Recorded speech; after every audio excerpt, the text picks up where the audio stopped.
तो ये लेक्चर 13, ये चैप्टर 4 ट्रांजिएंट एनालिसिस का ये लेक्चर 13 है, ठीक है।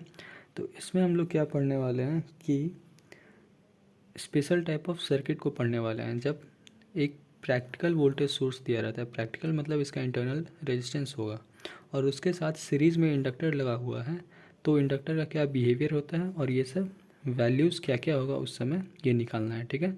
इसके बाद हम लोग क्या करेंगे, इस प्रैक्टिकल वोल्टेज सोर्स को हटा के हम लोग आइडियल वोल्टेज सोर्स लगा देंगे और उस समय देखेंगे कि कैसे बिहेव कर रहा है और वोल्टेज करंट क्या है। ये कोई फॉर्मूला नहीं है, ये बस एक सर्किट का टाइप है कि अगर क्वेश्चन में ऐसा सिनेरियो आया तो उस समय वोल्टेज और करंट इंडक्टर के अक्रॉस क्या होगा। ये वोल्टेज सोर्स है तो वोल्टेज सोर्स के सीरीज़ में इंडक्टर है, ठीक है, जबकि करंट के पैरेलल में होता है, ठीक है। वोल्टेज के सीरीज़ में क्वेश्चन में नॉर्मली ऐसा ही आएगा, ठीक है। और इसमें क्वेश्चन क्या है कि t=0 पे स्विचिंग ऑपरेशन हो रहा है और उस समय हमें ये सब पैरामीटर फाइंड करना है, ठीक है।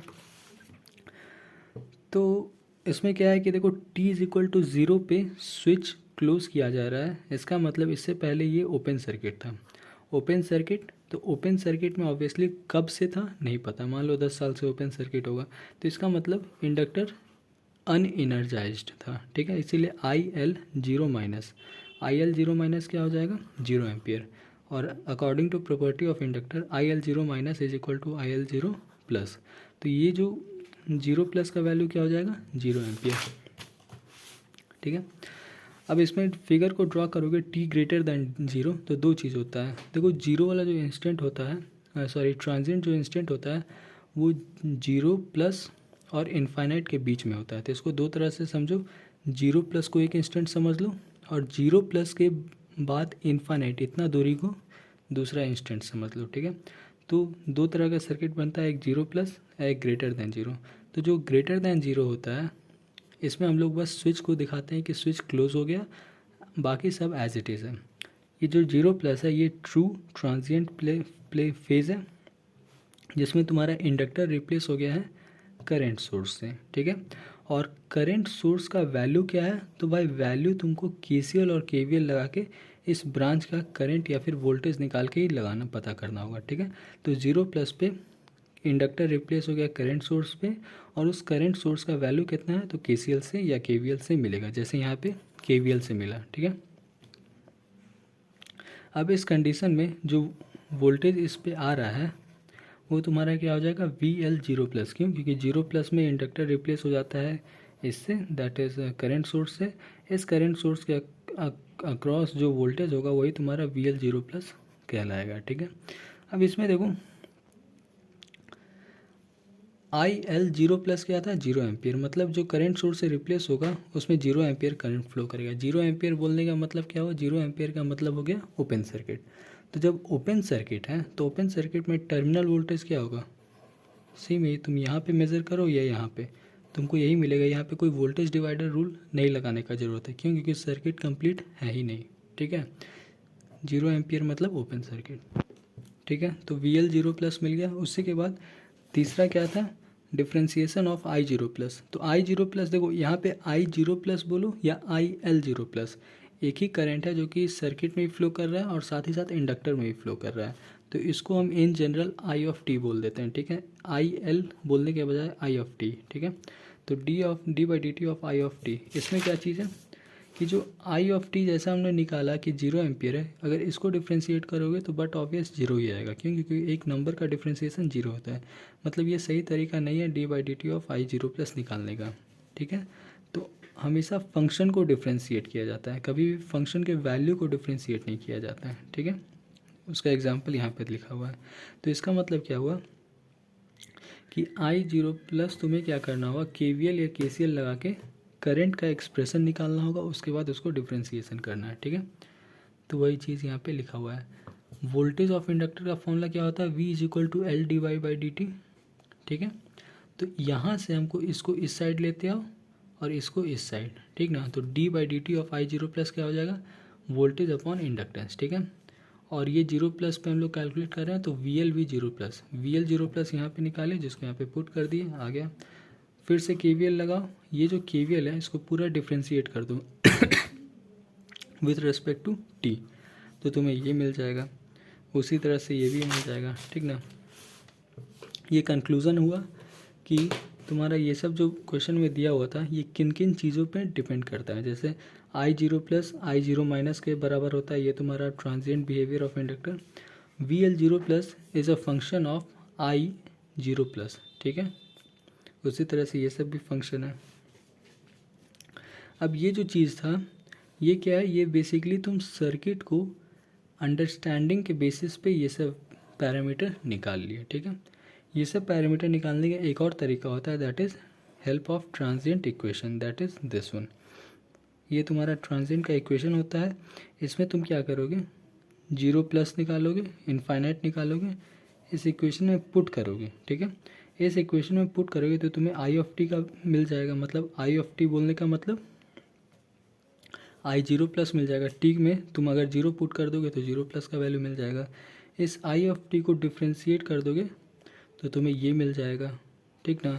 वोल्टेज क्या होता है, LdI/dt, मतलब डिफ्रेंशिएट करके L से मल्टीप्लाई कर दोगे तो तुम्हें ये चीज़ मिल जाएगा। वैसे ही सारा कुछ मिल जाएगा जो कि यहाँ पे किया हुआ है।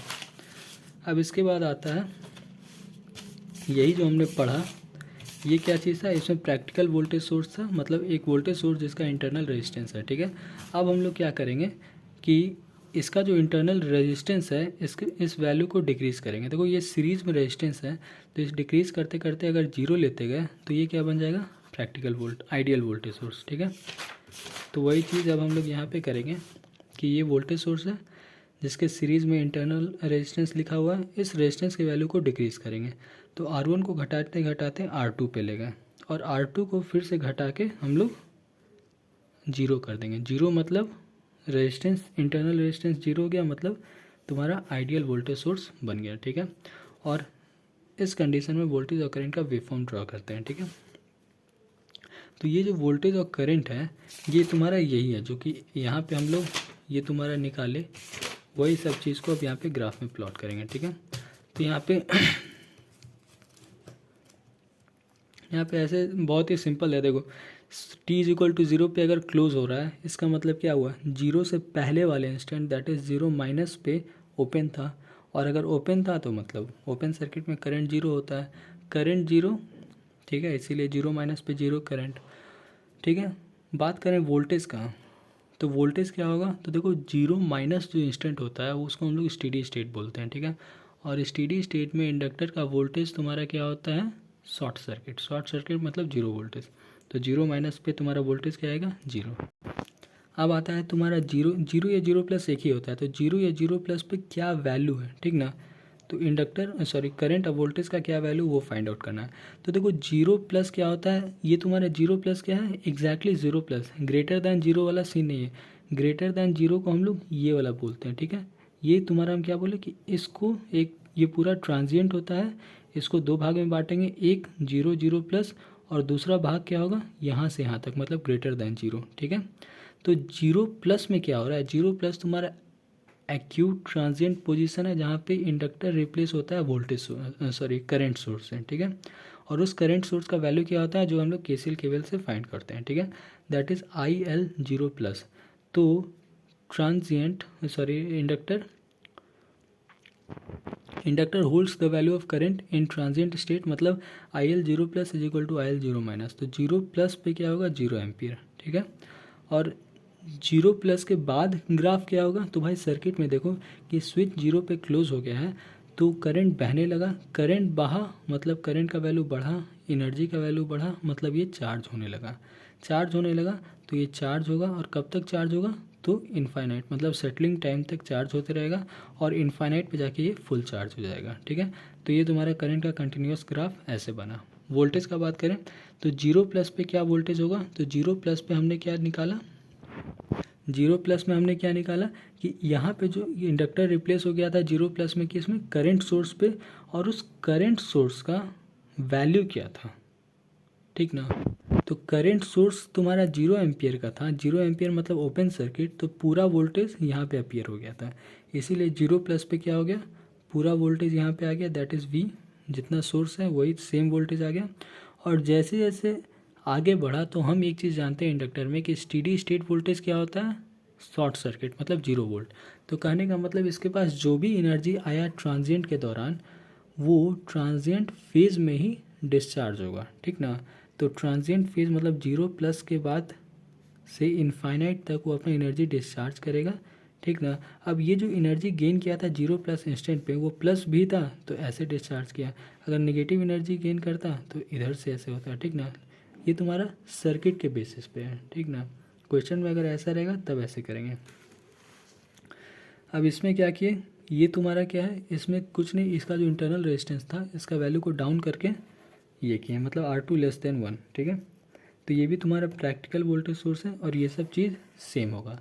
बस डिफरेंस कहाँ आएगा, डिफरेंस आएगा टाइम कांस्टेंट पे, ठीक है। टाइम कांस्टेंट क्या होता है कि इनिशियल वैल्यू का 36.8% वैल्यू कब पहुंचता है उसी को टाइम कांस्टेंट बोलते हैं, ठीक है। तो ये जो चीज़ होता है ना, जैसे ये सडन डिक्रीज़ होता है ना, तो सडन डिक्रीज़ मान लो यहाँ तक सडन डिक्रीज़ हुआ, ठीक है। तो यही तुम्हारा टाइम कांस्टेंट हुआ, मतलब इतना सेकंड, ये चीज़ बढ़ जाएगा इसमें, ठीक है। टाइम कांस्टेंट का बढ़ना मतलब यही चीज़ समझे, ये ऑपरेशन ज़्यादा स्पेस ले रहा है। अब आ जाओ तुम्हारा आइडियल। देखो टाइम कांस्टेंट तुम्हारा एक होता है 36, एक होता है 63। जब चार्ज हो रहा होगा तो 63, डिस्चार्ज हो रहा होगा तो 36, ठीक है। Ideal voltage source, ideal voltage source में कोई भी रजिस्टर नहीं होगा, ठीक है। तो आइडियल वोल्टेज सोर्स में देखो टाउ क्या होता है, L/R, R0 मतलब इन्फाइनाइट, तो इसका सेटलिंग टाइम इन्फाइनाइट हो गया। इन्फाइनाइट सेटलिंग टाइम कहने का मतलब क्या हुआ, सेटल क्या होता है, कोई सेटल हो रहा मतलब डिस्चार्ज हो रहा है, तो जब फुली डिस्चार्ज हो गया तो उसको सेटलिंग टाइम बोलेंगे। अगर चार्ज हो रहा है तो फुली चार्ज हो गया दैट इज़ 100%, तो उसको सेटलिंग टाइम बोलेंगे, ठीक है। सेटलिंग टाइम जब यहाँ पे इन्फाइनाइट हो गया, इसका कहने का मतलब कि ये जो इंडक्टर है ना तो ये फुली चार्ज होगा ना फुली डिस्चार्ज होगा। तो इसका चार्जिंग का इक्वेशन जो है, चार्जिंग का ग्राफ रैंप सिग्नल की तरफ आता है। 0 माइनस 0 प्लस तुम्हारा सेम ही होगा, क्यों, क्योंकि स्विच तुम्हारा 0 पे ही ऑपरेट हो रहा है, तो 0 माइनस 0 प्लस पे सेम बिहेवियर होगा जो कि हमें यहाँ मिला, ठीक है। बस उसके आगे का चेंज कर जाएगा। वोल्टेज तुम्हारा इतना, देखो वोल्टेज तुम्हारा यहाँ पे था, ठीक है। तो इसके बाद क्या हुआ था, ट्रांजिएंट में वो डिक्रीज़ हो रहा था, लेकिन इसका इनफाइनाइट है इसीलिए वोल्टेज डिक्रीज़ ही नहीं होगा, ठीक है। उसी तरह से करंट इनफाइनाइट टाइम तक बढ़ते ही रहेगा, इसको रैंप सिग्नल बोला जाता है, ठीक है।